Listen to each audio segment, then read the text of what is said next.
शोध प्रविधि अंतर अनुशासनात्मक पद्धति की आवश्यकता। सामान्यतः कोई भी पद्धति अपने आप में परिपूर्ण नहीं होती है और कोई भी विषय अपने आप में परिपूर्ण नहीं होता है। जब भी कोई शोध विषय अध्ययन हेतु प्रयोग में लिया जाता है तो उस समय अध्ययन एक ही विषय को केंद्र में रखकर नहीं संभव होता। उस विषय को संपादित करने में अन्य विषयों का भी पूर्ण सहयोग लिया जाता है और होता है। तो जब वो विषयों का सहयोग प्राप्त किया जाता है तो वो जो प्रक्रिया है वो अंतर अनुशासनात्मक प्रक्रिया कहलाती है। केलॉन्ग ने एक परिभाषा देते हुए इसको परिभाषित किया है कि अनेक क्षेत्रों में वैज्ञानिक भी सभी एक सामान्य व्यक्ति के समान है, और यदि वह सामान्य व्यक्ति वैज्ञानिक विधि के गूढ़ अर्थ को जाने बिना केवल अपने निजी क्षेत्र की वैज्ञानिक प्रक्रिया का उपयोग करता है तो वह इस क्षेत्र में कोई किसी अन्य व्यक्ति के समान ही घोर परंपरावादी है। अर्थात क्या है, इसका तात्पर्य ये है कि इस परिभाषा से समझा जाता है कि अगर आप अपने विषय को एक ही विषय को केंद्र में रखकर अध्ययन करेंगे, इसका से तात्पर्य है कि वो विषय के साथ न्याय नहीं होगा और विषय भी सही तरीके से उसका परिणाम हम प्राप्त नहीं कर पाएंगे।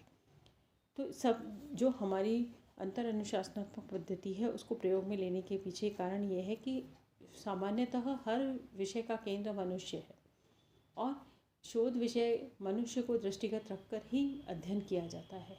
तो मनुष्य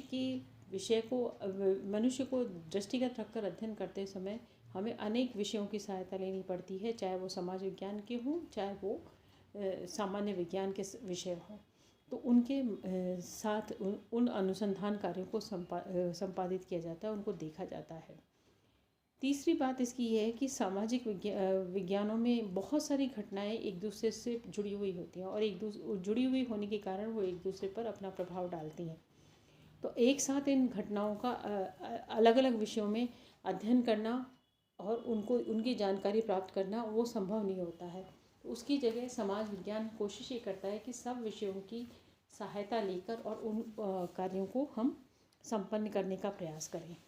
चौथी बात यह कि इसमें जो अंतर अनुशासनात्मक शोध विषयक पद्धति है उसमें वस्तुपरकता होनी चाहिए, ऑब्जेक्टिविटी होनी चाहिए।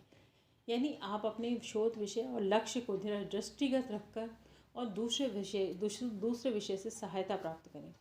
ऐसा नहीं हो कि आप अपने विषय को तो बिल्कुल ही भूल जाएं और दूसरे विषय को के जो मूल प्रभाव है वो आपके शोध विषय पर पड़ने लग जाए। तो अगर ऐसी घटना हो जाती है तो उससे आपका जो शोध कार्य है वो बहुत प्रभावित होता है और आप अपने शोध विषय के साथ उस न्याय नहीं कर पाएंगे और आप दूसरे शोध विषय के प्रभाव में आकर और अपना शोध कार्य पूर्ण करने का प्रयास करेंगे। तो इसके माध्यम से हमें ये कोशिश करनी चाहिए कि इसमें वस्तुपरकता होनी चाहिए। अंतर अनुशासनात्मक पद्धति कोशिश करती है के माध्यम से कि समुचित और सर्वांगीण अध्ययन किया जाए। इसमें जब हम समुचित अध्ययन करने की कोशिश करते हैं तो कई बार हम विषय को वृहद स्तर पर ले जाते हैं, जो कई बार अमान्य तथ्यों अमान्य शोध कार्यों को जन्म देता है और उससे हमारी शोध की प्रक्रिया बहुत ज़्यादा बढ़ जाती है। तो ऐसा कभी भी इस तरीके की प्रक्रिया को संचालित करते वक्त ये ध्यान रखना चाहिए कि हमारी जो शोध की प्रक्रिया है वो सही तरीके से और निर्धारित समय के अनुसार ही संपन्न हो। अगला इसका वो है बिंदु है, उसमें यह है कि जो भी अध्ययन विधि है वो हर विषय की अपनी अलग है और अध्ययन विधि जैसे विज्ञान है, विज्ञान सदैव परिणाम पर निर्भर करती है। उसमें यह है कि जब भी प्रयोग किया जाएगा तो प्रयोग का कोई ना कोई परिणाम आएगा ही आएगा, उसके आधार पर ही आपके शोध का कार्य निर्धारण होगा। जबकि समाज विज्ञान में इस प्रकार की नहीं है। समाज विज्ञान में सदैव ये जो व्यवस्थाएं हैं ये प्राकल्पना पर आधारित होती हैं, उसकी हाइपोथेसिस पर आधारित होती हैं। हम ये सोचकर कार्य करते हैं कि ऐसा होगा, अज्यूम करते हैं, उस चीज़ का अनुमान लगाने की प्रयास करते हैं।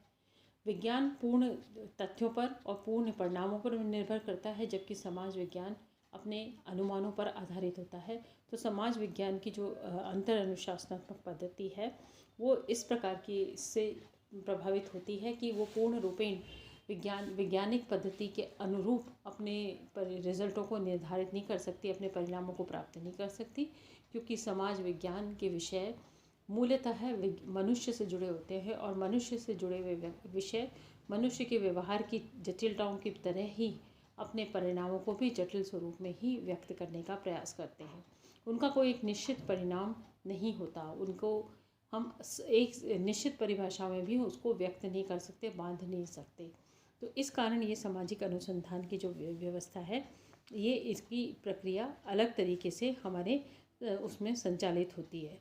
लेकिन फिर भी इस प्रकार की जो अंतर अनुशासनात्मक अनुसंधान की प्रक्रिया है, उसमें मनोवैज्ञानिक, अर्थशास्त्री और समाजशास्त्री, राजनीतिक विज्ञान वेत्ता, भूगोल शास्त्री अपने अपने विज्ञान के अनुशासन का पालन करते हुए समन्वय स्थापित करके और अनुसंधान कार्य को संपन्न करने की कोशिश करते हैं। इनका ये मुख्य प्रयास होता है कि हम जो भी कार्य करें वो इन सब चीज़ों को एकीकृत करके और हम अपने अनुसंधान के कार्य को संपादित करने का प्रयास करें। धन्यवाद।